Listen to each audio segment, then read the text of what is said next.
Welcome back, small camper trailer enthusiast. As usual on Playing with Sticks, we're gonna take out the Teardrop trailer, this time to what I would arguably call one of the most beautiful boondocking sites on the coast here in Alaska. But again, just like last episode, we are forced out of this boondocking location, and this time it was due to safety. We're also gonna touch on an issue we came into when we went to a state campground. Others have been talking about it on this channel. This is the first time we came across it, and we're hoping somebody out there has a solution and can help us out on this one. Let's get into this beautiful episode right now.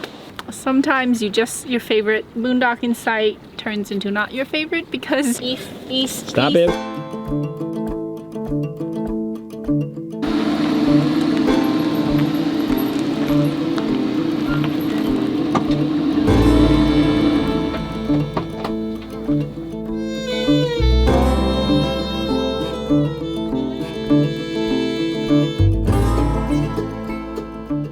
Hey guys, welcome back to Playing with Sticks. I'm Drew. This is my family behind me. We love small camper trailers, we love getting outdoors, and we love the pursuit of simple living. If that sounds anything like you, you might want to subscribe below. It has been 1 year since we made our first YouTube video, and we have come full circle back to this beautiful boondocking site. And we're excited to show it to you now.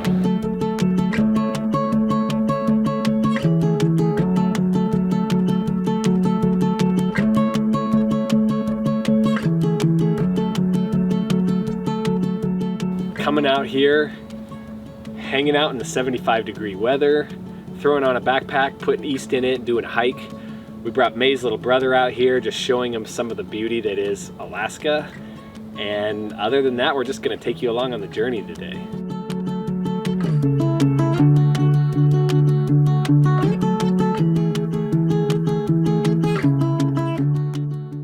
Sometimes your favorite boondocking site turns into not your favorite because of this. Go get him. He's gonna make a break for it again. He goes for every cliff and every edge. And that's our yes. So East keeps wanting to climb on the rocks over here, and that's pure just slate, and they're really sharp. If he falls at the right angle, we'll have to end up getting stitches. This area was beautiful last year. We enjoyed it, but this year, east. Stop him. Exactly. Look at these ledges, exactly. No. Not gonna work for us. Uncle Sam, you need to scoot back. I told you. Uncle Sam's inspiring him to go off a cliff. East keeps trying to go over the cliff here, and we just can't stay here with not with him. Oh, you grumpy? Yep. He looks grumpy. That's trouble. The face. All right, grab it. Hey, East. Sorry, East. We're gonna go find a new campsite where you can run and have fun. Just throw it in here. Like that way. No, you just throw it. Right.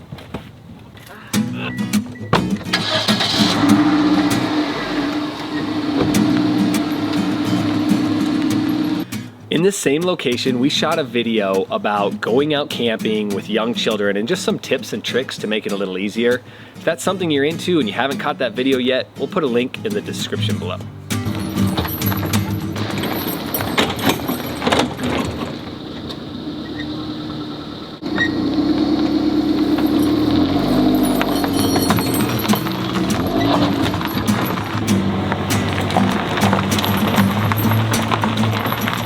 We've been wanting to come to this campsite for years, and every time we come, it's full.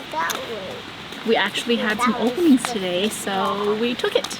Welcome to Porcupine Camp. If you make it to Hope, Alaska, and you get to Porcupine Campgrounds, site number 4 is really special. Site number 4 is paradise. I mean, you get the view, you're secluded. Like, think about when the water comes up high, when the tide is high.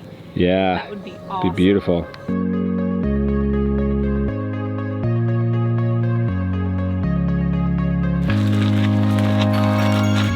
East, there's a rabbit.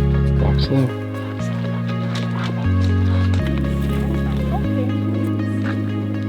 I know for you guys, rabbits aren't that special in the lower 48, but we never see rabbits up here. They're like unicorns. I just saw a unicorn. 2 and 3 are pretty awesome too. But if I had to pick, I'd say 4. Go with 4. So pretty much every site here is amazing. Here's another really beautiful campsite. You can reserve this one. It is site number 12. Okay, So 7 actually might be the most special. if you had an RV, May's saying 7. If you have a Sprinter van or a tent, 4 preferably, then 3 and 2. Yeah. Come on, I'll show you. It's right there.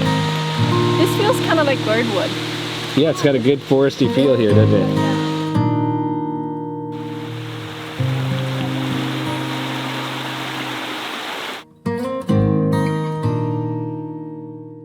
Even a mini Winnie fits in number 4. A little tight, but I think it works. Huh? But the most special is number 6. You know why? Because we stayed here.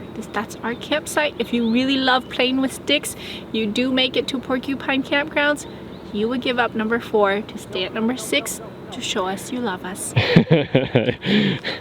It's like going uphill, so we had to reverse in so that our head was gonna be at the right angle. That's the view from number 6?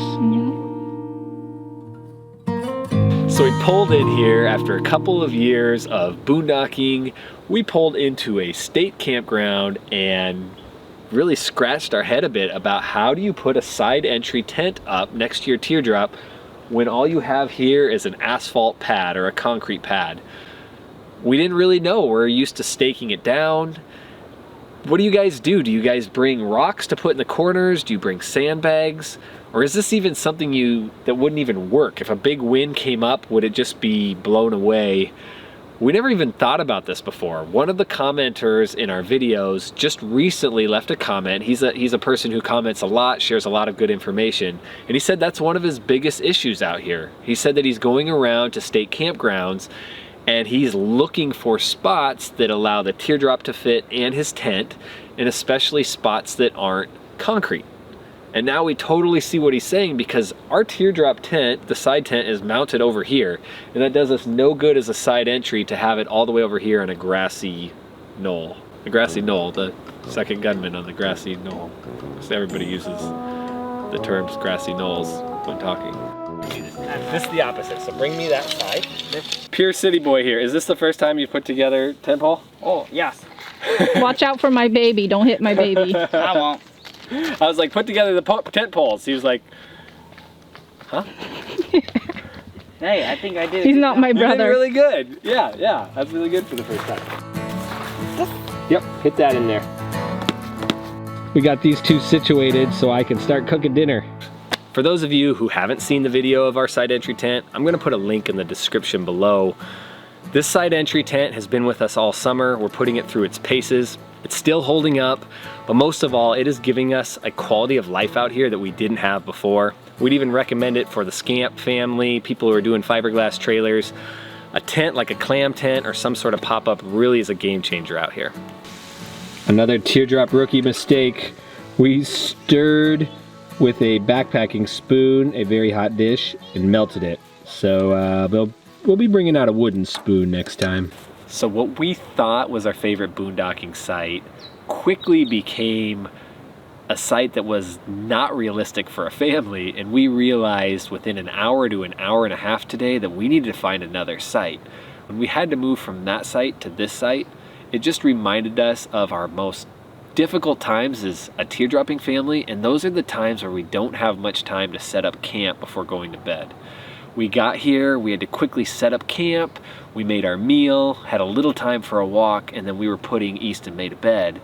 And we would suggest if you could stay in a place for multiple days, it's those one-nighters where you have very little time to set up and then you got to travel to the next destination. Those are the ones that are the most tough for us. It's fun when we get there, but honestly, the 2 or 3 days getting there and spending the night in our teardrop and quickly tearing down camp and taking off the next day, that's the part of teardrop camping we don't enjoy. And so if it was up to us, we'd definitely stay more nights in a place, maybe stay a little closer to home and enjoy longer stays in one location.